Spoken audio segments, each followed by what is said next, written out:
আল্লাহর নবী সাল্লাল্লাহু আলাইহি ওয়াসাল্লাম সবচেয়ে বেশি গুরুত্ব দিয়েছেন নামাজের। তিনি নামাজের ব্যাপারে বলেছেন, একটা মানুষ যদি কোনো কারণে রোজা না করতে পারে, কোনো কারণে অন্যান্য হজ না করতে পারে, ইবাদত না করতে পারে, তবুও তাকে মুসলমান বলা চলবে। কিন্তু নামাজ যদি না পড়ে, লোকের কাছে আব্দুর রাজ্জাক, আব্দুর রউফ নামে যতই ডাকুক না কেন, মানুষের কাছে মুসলমান থাকলেও আল্লাহর খাতায় মুসলমান হবে না। আল্লাহর খাতায় মুসলমান না। বহুত কড়া হুকুম। আপনি কেন পারতেছেন না? আল্লাহ পাক বলে, ইয়া আইয়ুহাল ইনসান মা গররাকা বিরাব্বিকাল কারীম। সৃষ্টি তো আমি আল্লাহ করলাম, তোমাকে কে ধোঁকায় ফেলে দিল? কেন তোমরা আল্লাহকে সিজদা দিতে চাও না? কাজেই প্রিয় ভাইরা, নামাজ, এই নামাজ না থাকলে জাহান্নামে যেতে হবে, বাঁচাতে পারবে না কেউ। এরপরে যারা নামাজ আদায় করবে, নেক আমলগুলো করবে, তাদের সম্পর্কে রব্বুল আলামিন বলছেন, ওয়াল্লাযীনা আমানু ওয়া আমিলুস সালিহাতি লা নুকাল্লিফু নাফসান ইল্লা বুসআহা। আর যারা নেক কাজ করবে, ঈমান আনবে, নেক কাজ করবে, উলাইকা আসহাবুল জান্নাহ, এরাই জান্নাতের অধিবাসী হবে। সেখানে তারা চিরস্থায়ী ভাবে থেকে যাবে। দুনিয়ার জীবনে সফলতা আপনি যাই পান, এটাই কোনো সফলতা না। কয়েকদিন পরই মরা লাগবেই। মরা যখন লাগবে, আল্লাহর কাছ থেকে আপনি পালিয়ে গিয়ে কোথায় যাবেন? তাই তো আল্লাহ আপনাকে দেবে না। দেখুন, আল্লাহ রাব্বুল আলামিন আরো বলছেন যে নেক কাজ করার পরে যদি এরা মরে, জান্নাত তাদের দেব। আর জান্নাতে যখন এদেরকে দেব, তখন তাদের কি করব? জান্নাতে কিছু মানুষ আছে, তাদের ভিতরে তারা গুনার কাজ করে না, অথবা করেছে, তওবা করে নিয়েছে, কিন্তু তাদের ভিতরে কিছু জিনিসের সমস্যা থাকবে। যেমন একে অপরের ভিতরে কিছু হিংসা হালকা ফুলকা থাকবে। হিংসা মানুষের স্বভাবজাত জিনিস। একে অপরের চেয়ে কিছু বড় হওয়া ভাব, একে অপরকে ভুল বোঝাবুঝি করে, হ্যাঁ ও আমার সাথে ভালো ব্যবহার করে, ওর প্রতি আমার খুব রাগ, এসব ব্যাপারটা আবার থাকবে। ওরা যখন জান্নাতে যাবে, জান্নাতি মানুষ আর একটা জান্নাতি মানুষের ভিতরে কিছুটা হলেও এরকম কিছু থাকবে, মানে ভুল বোঝাবুঝি দিয়ে একে অপরের উপরে রাগ করেছিল। আল্লাহ রাব্বুল আলামিন বলেন, ওয়ানাযা'না মা ফি সুদুরিহিম মিন গিল্লিন। যারা জান্নাতে যাবে, তাদের অন্তর থেকে সমস্ত হিংসা, সমস্ত আপনার সমস্ত গিল্লাত, সমস্ত হিংসা, সমস্ত অপবিত্র যা জিনিস আছে, সবটা আমি হৃদয়ের ভিতর থেকে মুছে মুছে, ধুয়ে মুছে, সাফ করে বার করে দেবো, দিয়ে তারপরে ওদেরকে আমি জান্নাতে দেবো। সুবহানাল্লাহ। সুবহানাল্লাহ। মন খুলে হয় না? একটু সবাই বলেন তো জোরে সোরে সুবহানাল্লাহ। আল্লাহ রাব্বুল আলামিন বলেন, ওরা যখন জান্নাতে প্রবেশ করবে, তারা তখন বলবে, আলহামদুলিল্লাহিল্লাযী হাদানা লিহাযা। আল্লাহ আমাদের হেদায়েত করেছিল, এইজন্য আজকে জান্নাত পেয়েছি। ওমা কুন্না লিনাহতাদিয়া লাউলা আন হাদানাল্লাহ। আল্লাহ যদি আমাদেরকে হেদায়েত না করতেন, তাহলে আমরা হেদায়েত হতে পারতাম না। তিনি দয়া করে হেদায়েত দিয়েছেন। এই কোরআনের বাণী আপনাদের কানে তুলে দিচ্ছেন কে? আল্লাহ। এটা দয়া করে দিচ্ছেন। আপনাকে চাইছে আল্লাহ যে আপনি আল্লাহর দিকে সরে আসুন, ফিরে আসুন। এটা আল্লাহ আপনাদের থেকে চাচ্ছে, এটা দয়া করছে। আল্লাহ রাব্বুল আলামিন বলেন, এরপরে আয়াতগুলো পরস্পর এখানে বর্ণনা হচ্ছে। জান্নাতবাসীদের সম্পর্কে আল্লাহ রাব্বুল আলামিন বলবেন, অনুদু, আল্লাহ পাক জান্নাতীদেরকে ডেকে বলবেন, আনতিলকুমুল জান্নাতু, এই সেই জান্নাত তোমাদের জন্য, উরিসতুমুহা, তোমাদের পিতার মিরাস সম্পত্তি যেটা পাওনা ছিল, তোমরা আমল করেছো, আজকে তোমাদের সেই জান্নাত দিয়ে দেয়া হলো। সুবহানাল্লাহ। সন্তানেরা বাপের মিরাসের সম্পত্তি পায় তো। সন্তান যদি একটা কথাও বাপের না মানে, ওই বাপ ওই সন্তানদের কিছু দেবে? একটা কথাও মানে না, বলবে তুই আমার তেজ্য পুত্র সন্তান, তোর জন্য কিছুই নাই, ঠিক কিনা? তো যখন আল্লাহ রাব্বুল আলামিনের জান্নাত তো আল্লাহ,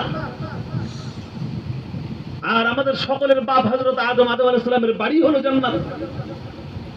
তো আদম আলাইহিস সালাম আমাদের বাপ যেভাবে সিস্টেম গুলো বলে দিয়ে গেছে, বাপের কথাই যদি না মেনে আমল করি তাহলে ওই জান্নাত তো হযরত আদম আলাইহিস সালামও দেওয়ার জন্য আল্লাহর কাছে বলবে যে এদেরকে দিও না, কারণ নবীজি স্বয়ং বলবেন।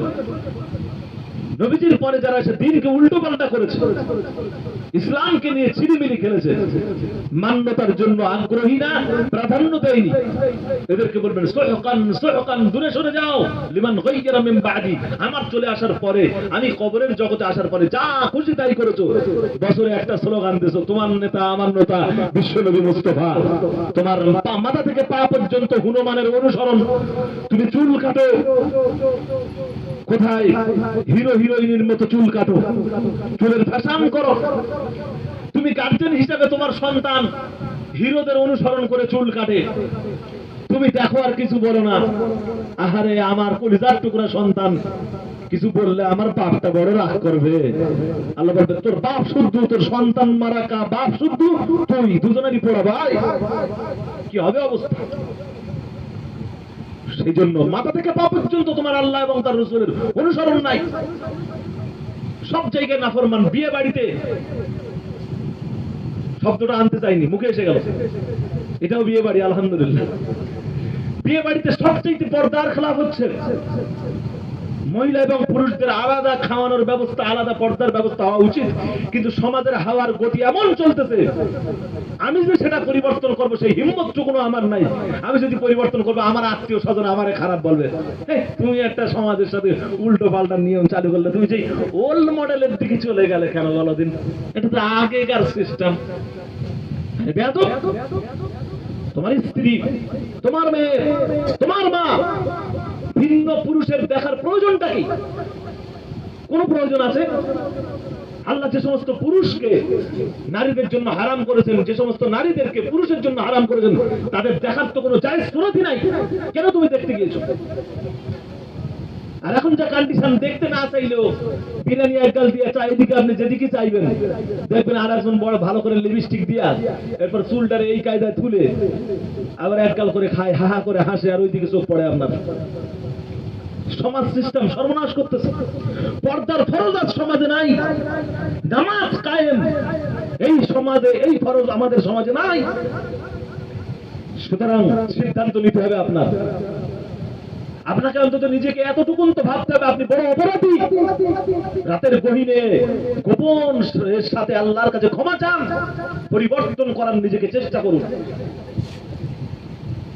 আমার কথা খুব রাগ করতেছেন, একটু বিরক্ত লাগতেছে, কথাগুলো খুব যুক্তির বাইরে বলতেছি, সমাজের এই অবস্থা ঘটতেছে না?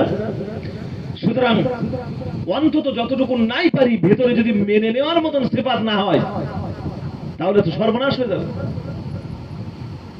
প্রিয় ভাইয়েরা আমার, এই রব্বুল আলামিন জাহান্নামে যাদেরকে নেবেন, যত বড় বড় গুনাহ রয়েছে, যেমন সুদ, মদ, জুয়া, নামাজ পরিত্যাগ করা, পর্দার বাইরে নিজের জীবন যাপন করা, এগুলি বড় বড় কাজ যেগুলি জাহান্নামের দিকে মানুষকে নিয়ে যাবে। শিরিক করা, এগুলি সব মানুষকে জাহান্নামের দিকে নিয়ে যাবে। প্রিয় ভাইয়েরা আমার, ভালো করে শুনুন, এই মানুষগুলি যারা জাহান্নামের ভিতরে চলে যাবে, এক সময় এমন আসবে, খুব মন দিয়ে শুনুন, এই ওয়াজ আপনি হয়তো জীবনে কোনোদিন শোনেন নাই, কারণ কোরআন থেকে আলোচনা করা বক্তা আজ কমে গেছে, শ্রোতা, শুননেওয়ালা শ্রোতাও কমে গেছে। সরাসরি যদি কোরআন থেকে আয়াতের তাফসীর হয়, কি বলতেছে এগুলো বুঝি না, শয়তান বলে এই ওয়াজ তুই বুঝবি না, খবরদার। একটা পাগলামো ঘটনা ধরতে বল, কোন পচা বইতে লেখা আছে তার সত্য কিনা মিথ্যা কিনা ওর কোনো গ্যারান্টি নেই। ঘটনা তো বানিয়ে মানুষ মিথ্যা করেও বলতে পারে। সেই সব জিনিসগুলো শোনা, আর এরা হা হা করে কাঁদে, আহা কি ওলির ঘটনা ধরেছি গো। ওলির ঘটনা যখন ধরে যা, ওলির ঘটনার উদ্দেশ্য কি? তুই অন্তত একটা ওলি হ। এই শয়তান ওলিও হবে না, বসে বসে শুধু ওলির ঘটনা শুনবে আর কাঁদবে। আহা কি ভালো মাওলানা আইছিল গো, এমন ওয়াজ করছে, ওলির যে কি দুঃখ জীবনী, তো কাঁদলাম আর কাঁদলাম। তোর আমল কই? বলে আমাদের সব আল্লাহর ওলি যাই পার করে দেবে। আস্তাগফিরুল্লাহ আল আযীম। নবীজি পার করতে পারবেন না, তিনি বলতেছেন যে আমি তোমাদের কোনো উপকারে আসবো না। কিয়ামতের দিন সুপারিশ যদি কারোর ভাগ্যে থাকে আল্লাহ যদি আপনার যাকে আল্লাহ সুপারিশ করতে বলবেন আর যার জন্য করতে বলবেন তার ক্ষেত্রে সুপারিশ হবে।